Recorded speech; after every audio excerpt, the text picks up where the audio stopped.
Alors on va le dire tout de suite, que ce soit très clair, le mouvement des Gilets jaunes ne peut pas se résumer à ça. Mais depuis le 17 novembre, on a beaucoup entendu ce mot, le mot casseur. Et lundi, le gouvernement a durci le ton. Il veut renforcer la loi, ficher et interdire les perturbateurs dans les manifs. Alors des violences dans la région, il y en a eu surtout à Toulouse, peu à Montpellier. Les premières ont vraiment commencé le 5 janvier dernier, des affrontements entre Gilets jaunes et forces de l'ordre, avec des vitrines cassées en centre-ville. La tension, on l'a bien vu, est montée d'un cran. Et le 5 janvier dernier, Nicolas Desmoulins, bonjour, vous êtes avec nous. Vous avez tweeté « Inadmissible, les violences de ce jour à Montpellier ne sont plus tolérables alors que le débat est ouvert ». Ces violences sont montées chaque semaine d'un cran. C'est bien ça le principal problème. Là, on est arrivé à un niveau où chaque manifestation sur le territoire, je ne parle pas que de Montpellier, des Gilets jaunes, est suivi d'épisodes violents. C'est plus tolérable aujourd'hui que ça se passe ainsi. Moi, je pense surtout que ça ne concerne pas que les élus, même si on pourrait en parler, mais ça concerne les commerces qui ont énormément souffert de la période de décembre. Et ça, il faut l'avoir en tête. Et là, il y avait un petit moyen d'avoir un petit peu d'oxygène pour se récupérer. On a aujourd'hui des commerçants qui risquent de fermer boutique. Mais ce discours très offensif du 31 au soir d'Emmanuel Macron, on a senti qu'il voulait reprendre la main. Est-ce que vous ne pensez pas que ça a mis de l'huile sur le feu ? Non, moi je ne pense pas. On a eu une réponse assez forte en mettant donc sur la table plus de 10 milliards d'euros pour une justice sociale beaucoup plus favorable. Donc cette réponse, elle était à mon avis suffisante. Et derrière, puisque c'était pas fini, on a bien conscience qu'il y a encore d'autres choses à faire, on a ouvert ce fameux débat national, ouvert à tout le monde, pas uniquement aux Gilets jaunes, mais à tous les citoyens français. Parce que ce que l'on souhaite, c'est tout simplement essayer de revoir le contrat social. Je crois qu'aujourd'hui, ce qui mine la société française, c'est ce contrat social, c'est ce rapport en fait des Français avec l'impôt. Alors, on va aller plus loin, mais on va tout de suite donner la parole à Muriel Rességuier. Bonjour, vous aussi, vous êtes députée de l'Hérault pour la France insoumise. Vous n'avez pas condamné ces violences ? Ça veut dire que vous êtes d'accord avec ? Non, ça veut dire que les violences, je les ai condamnées à chaque fois dans mes propos, que ce soit dans la presse ou que ce soit depuis des années. Les gens le savent, je ne suis pas quelqu'un de violent. Je condamne la violence, toute forme de violence. Pourquoi ? Par philosophie et aussi parce que ça ne sert à rien. Mais le 5 janvier, vous n'avez rien tweeté, vous, Muriel Je n'ai pas Rességuier ? besoin de tweeter à chaque fois. Je condamne la violence en général et d'ailleurs y compris la violence d'État. Parce que moi, contrairement à Nicolas Desmoulins, je pense que pour que la démocratie fonctionne, il faut qu'il y ait un consentement. Voilà, on n'obéit pas, les gens n'obéissent pas s'ils ne consentent pas à ce que tu parlais du contrat social. Voilà, ça fonctionne comme ça. Et quand les gens ne se sentent plus respectés, quand les gens, on les a vus, les derniers mouvements sociaux qu'il y a eu, où il y avait moins de violence, même s'il y en a dans tous les mouvements, parce que c'est inhérent aussi à l'être humain, ça n'a servi à rien. Les gens n'ont pas été écoutés. Voilà. Donc là, il y a un hiatus, il y a quelque chose qu'il faut réparer dans cette démocratie. Bien sûr que les violences, il faut les condamner. C'est aussi le problème d'un mouvement qui n'a pas de service d'ordre, voilà, et qui est en train de se construire. Ça ne veut pas dire qu'il faut l'excuser, ça veut dire qu'il faut essayer de la comprendre. Et il faut aussi que l'État se rende compte, il faut qu'Emmanuel Macron se rende compte qu'il ne dirige pas une entreprise, c'est un pays. Et en République, on est élu, c'est pas parce qu'on est élu qu'on est un roi ou qu'on est tout puissant. Il faut savoir écouter les gens, le peuple, quand ils ne sont pas d'accord. Avant, la tradition, c'était quand il y a 1 million de personnes dans la rue, on arrête, on met tout sur la table et on cède sur certains points. En tout cas, on écoute et on négocie. Et Nicolas Desmoulins, est-ce que ces violences, elles ne vous servent pas aussi un petit peu pour mettre un terme à ce mouvement social ? Alors la question, là, je la trouve... comment dire j'aime pas du tout votre question. Enfin, comment vous pouvez dire... Elle est directe. Elle est directe, je vois.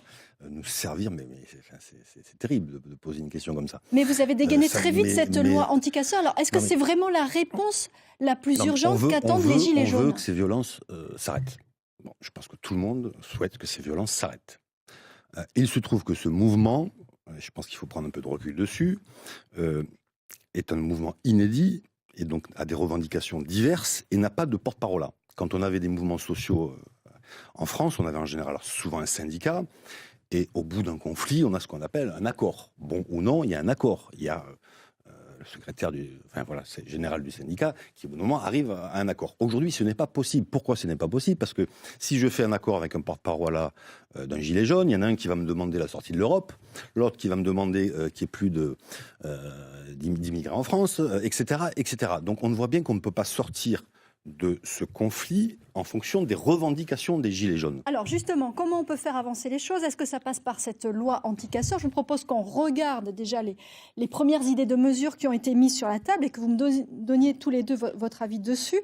Parmi les propositions, participer à une manifestation non déclarée deviendrait un délit. Ça veut dire que les sanctions deviennent plus sévères. Est-ce que ça, Muriel Rességuier, c'est un coup dur pour toutes les manifestations à venir?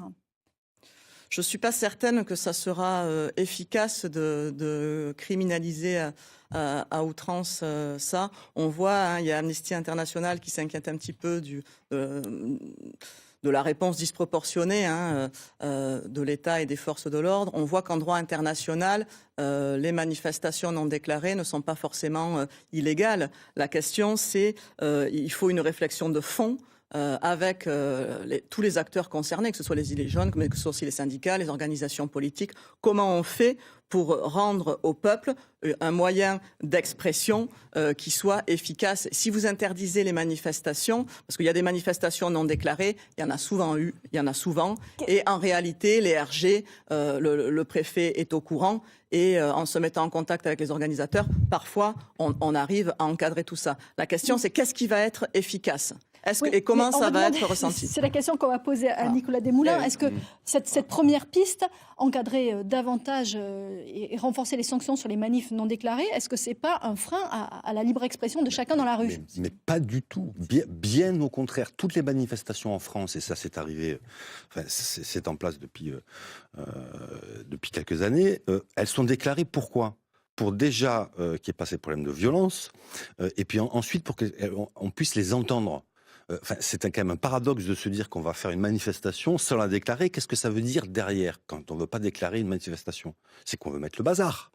Mais pas forcément. Vous savez qu'il peut y avoir des mouvements L'indice d'une manifestation, c'est à la fois le nombre et le message. Quel frein il y a à ne pas déclarer une manifestation? Voilà.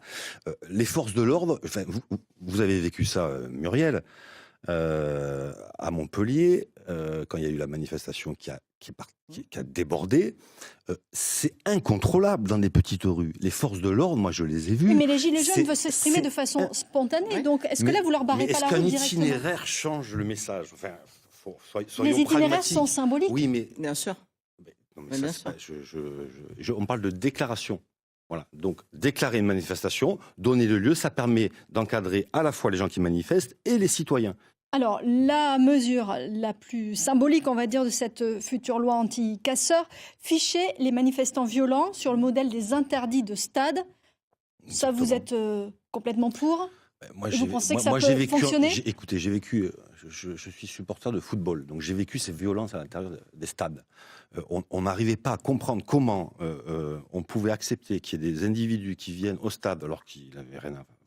Ils venaient pas pour le spectacle, ils venaient pas pour le football, ils venaient pour casser. Là, on a exactement le même phénomène qui se passe dans les manifestations.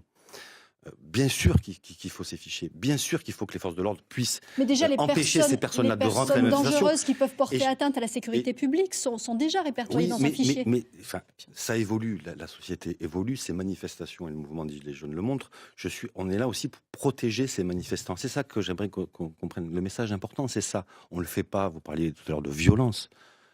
J'exècre la violence et je veux qu'on protège ces mouvements. Et moi, j'aimerais que ces gens qui sont en colère et qui ont un vrai message, qu'on puisse les protéger. Aujourd'hui, c'est eux qui deviennent inaudibles. Ils commencent à exaspérer tout le monde par rapport à ces violences. Voilà, protégeons-le. Et pour les protéger, il faut encadrer, il faut effectivement légiférer pour que des individus qui ne viennent que pour casser, qui ne sont pas des gilets jaunes, on est d'accord là-dessus, qui viennent pour casser, qui viennent avec un sac à dos, un masque à gaz et des grenades. Le fichage des tout. Éléments les plus violents? Non, je ne suis pas d'accord parce que je pense qu'effectivement, les individus les plus violents sont déjà connus des services de police et des services de renseignement.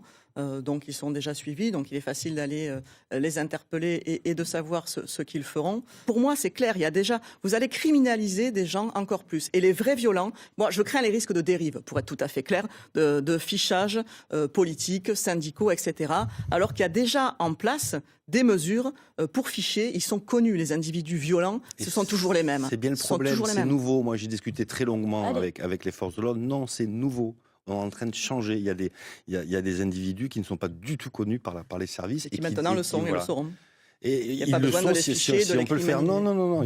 En plus, c'est dangereux parce que qui va définir la violence individu? Est-ce qu'on ne va pas après dire par principe, est-ce qu'il suffit d'un soupçon, d'une phrase de quelqu'un des renseignements généraux pour interdire à quelqu'un dans une ville, etc. Il faut que ce soit extrêmement encadré. Ça promet des débats à l'Assemblée. Oui. Ce projet de loi devrait arriver en février. On sait à peu près qui votera pour, qui votera contre. Merci à tous les deux d'être venus participer à ce face-à-face. Et Dimanche en politique, évidemment, continue. On va passer à la deuxième partie.